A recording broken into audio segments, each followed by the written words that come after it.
Chairman of this committee, I'm committed to bringing common sense election integrity measures to the floor. Today we have an opportunity to strengthen Americans' confidence in our elections and to encourage participation. I want to thank the ranking member and his team for working with us to move measures through this committee. Over the past year, we've held 10 hearings and 2 public roundtables with 45 witnesses on the issues of voter confidence. Last week, we examined the influence private funding has on our elections. Zuckerbucks, a shorthand term for private funding of elections administration, has distorted Americans' confidence in our elections. In response to last week's hearing, we'll consider legislation that removes preferential tax treatment for organizations that are providing this funding to state and local offices. This legislation will also prohibit the acceptance of private funding for elections administration in the nation's capital, where Congress has power per Article 1, Section 8, Clause 17 of our Constitution to exercise legislation in all cases whatsoever over the district. Outside of D.C., states across the country have stepped up to prevent undue influence from private funding in our elections.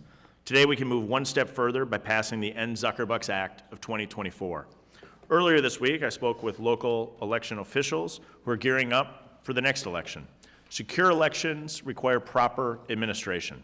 Election workers are an integral part of the process. They ensure our elections are administered fairly, transparently, and without bias.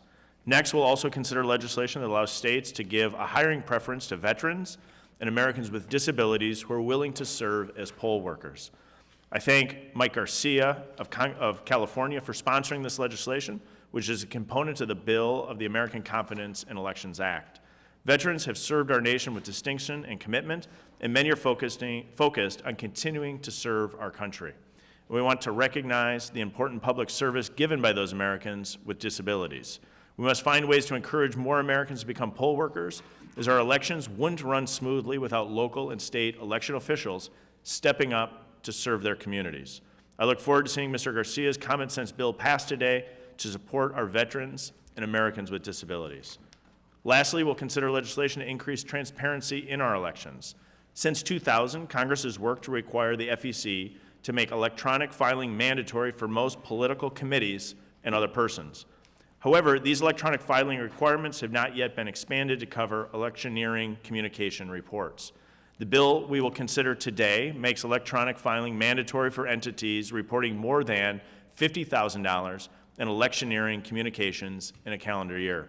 The bill increases transparency and accountability in our elections. Each of the bills considered today will increase confidence in our elections and promote transparency. I look forward to seeing these pass committee. I'll now